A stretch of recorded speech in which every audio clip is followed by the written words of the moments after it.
How does a 51-year-old woman who has lived in the same community for almost 20 years, whose daughters attended the local schools, and whose husband worked for the federal government, not only disappear without a trace, but also not have her disappearance reported for almost 8 months? Tonight, we're going to try to answer that question.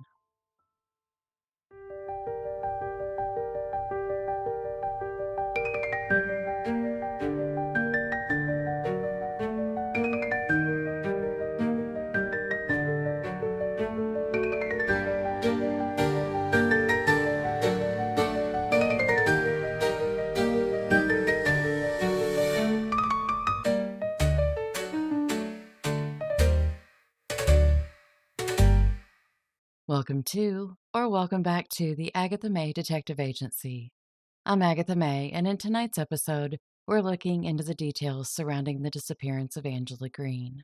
Paid memberships are a way to directly support my work and help me keep bringing these stories to light. Thank you so much for making it possible. Now, on with our story. Angela Green was born Jinhe in China, and I'm sure I didn't pronounce that right, and I am sorry, and was working as a TV reporter there in the early 1990s when she met an American man who was visiting. His name was Jeffrey McBrome Green.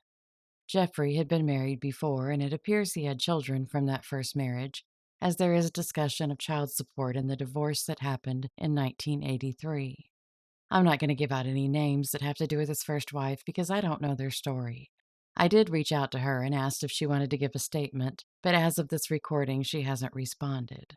After Jeffrey returned to the States, he and Jinhe wrote letters until 1998 when she came to the U.S. on a fiancé visa. By September of that year, she and Jeffrey were married, and she became Angela Green. A couple of years later, Angela gave birth to their only child, a daughter named Ellie. They settled in Prairie Village, Kansas, which is a small city in the Kansas City metro area. As the years passed, Angela became more isolated from her family and the rest of the world. She didn't leave the house much. She'd go to the grocery store and do some other shopping, but she mostly stayed home and tended to her garden and took care of the home and her daughter. As Ellie grew, Angela became more and more protective of her, wanting her to make her own way in the world, but also being scared of what could happen. There has been talk of Angela possibly having mental health problems, but as I've looked at her case, I wonder if it was situational. Perhaps coming from a different country, she was easier to mold into what someone wanted her to be: docile, subservient, scared. In 2019, Ellie was in college and went to Italy on a study abroad trip. She went without telling her mother because she knew her mother wouldn't approve. And when Ellie returned, she and Angela got into a fight, and her mother kicked her out of the house. Ellie went to stay with her boyfriend's family, the Krauses. Ellie fully expected her mother to call her later that day or perhaps the next to apologize. But after 3 days of not hearing from her, she reached out to her father, and he told her that he'd had her mother put into a mental health hospital. He said he'd convinced Angela to go to the grocery store, and while she was walking across the parking lot, he had medical personnel from the hospital pick her up. So he just had her abducted? This story sounds a little odd. And he wouldn't tell Ellie which hospital her mother was in, just said it was somewhere down south. He told Ellie she didn't need to visit her mother until she was better. And a few weeks went by, and Jeffrey told Ellie that Angela had a stroke while in the hospital and had died. And I can only imagine how devastating this was for Ellie to hear, knowing that the last time she spoke with her mother, they were fighting. Jeffrey told her not to contact her mother's family yet. He wanted more time before they knew, although I don't know that he ever said time for what. And there was no funeral and no obituary. Jeffrey would later say that he had someone deliver Angela's ashes to him, but when he looked inside the urn, it was empty. I'm beginning to think that Jeffrey is a bit of a dolt. Now, this was in July of 2019, and for the next 7 months, Ellie stayed with her boyfriend's family and tried to push Jeffrey into telling her mother's family that she died, but he always pushed back and said he wasn't ready for that conversation. The Krauses, the boyfriend's family, even tried to get more information from Jeffrey about Angela's death. They invited him to family cookouts and holidays, hoping he'd let something slip out, but their attempts were in vain. They might have been suspicious, but they didn't want to intrude into his grief. And in December of 2019, Jeffrey bought a second property in Lawrence, Kansas. Lawrence is home to the University of Kansas, and it's about 38 miles west of Prairie Village. The holidays came and went with Jeffrey spending Christmas with the Krauses, with no one knowing what happened to Angela. Well, perhaps almost no one. Angela's sister and niece, who live in New York, were starting to wonder why she wasn't returning their phone calls. And by February of 2020, Ellie had had enough of the secrecy. She called her aunt and told her that Angela had died. The family began talking about going down for the funeral, and when Ellie told them that she had actually died months ago, they became suspicious. They asked Ellie if she had the death certificate, and when she said she didn't, they told her to go to the Vital Records office and get a copy. So on February 14th, 2020, Ellie drove to Topeka, Kansas to visit the Vital Records office. But the clerk who was helping her told her there was no death certificate. The only documentation they had about her mother was her marriage license. So if there was no death certificate, was there even a death? And if she actually had been in a hospital when she died, they would have reported her death. So if there wasn't a death, where was Angela? The next day, a missing persons report was filed with the Prairie Village Police Department. Police showed up at Jeffrey's doorstep, and when asked where Angela was, he responded that she'd left with friends and he didn't know where she was. When they asked him why the rest of the family was saying that Angela had died, Jeffrey acted surprised that anyone would even suggest such a thing, as though he wasn't the one that started the story to begin with. And then his story changed again. He told police that Angela made it a habit of leaving for days at a time. So when days became months, why didn't he call the police to report her missing? And why did he tell his daughter that her mother had died? According to phone calls between Ellie and her father, he said that was the information he had at the time, that someone had called him and said that Angela had died of a stroke in the hospital. But he didn't know who had called? He didn't know who had dropped off the urn that was supposed to have Angela's ashes in it?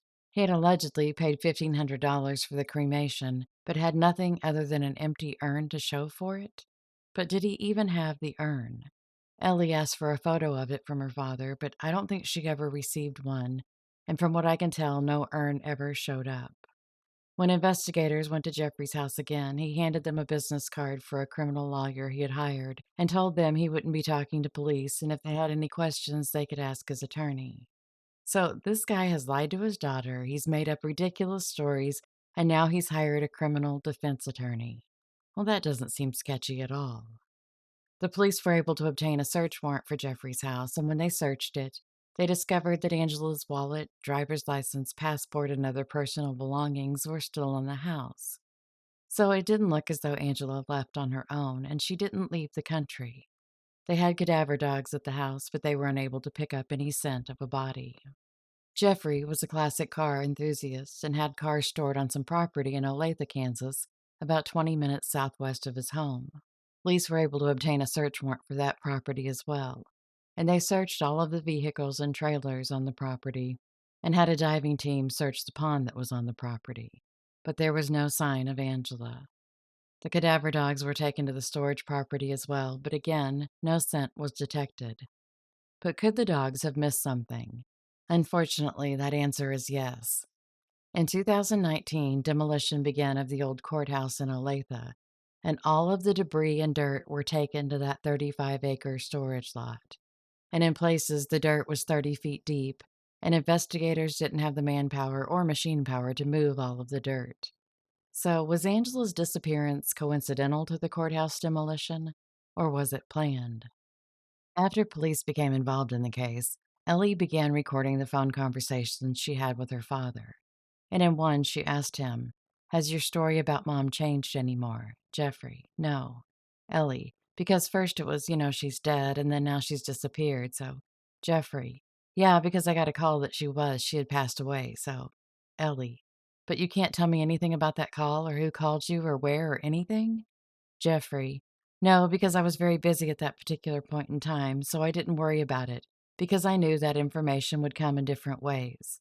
Ellie, "But you didn't excuse yourself from work? Like whenever I call you, you excuse yourself from work." Jeffrey, "Well, depends on what's going on." So he had supposedly just found out his wife had died, but he couldn't be arsed to even take off work for it?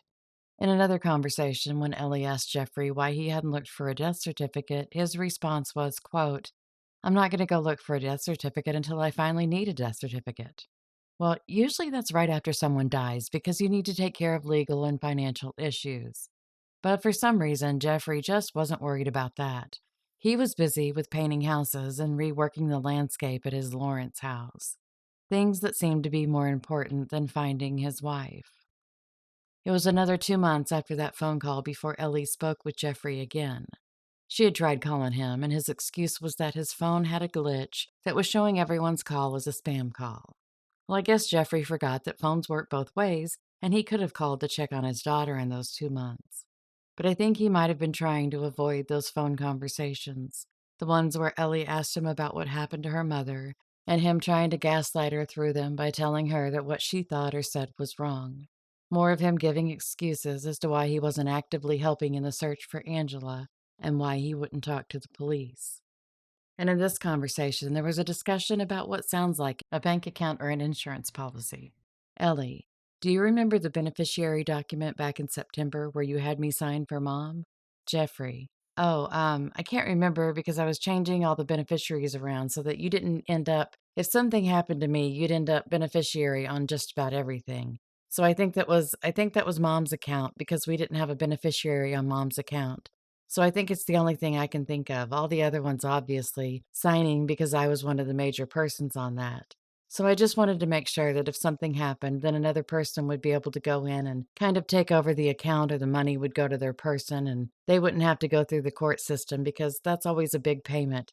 But it costs a lot of money and takes a lot of time. So I wanted to make sure that someone could get to the money quickly and easily and continue to pay the bills and wouldn't be a problem with money for a couple of months for rent and school expenses and insurance and other payments that may have to get made.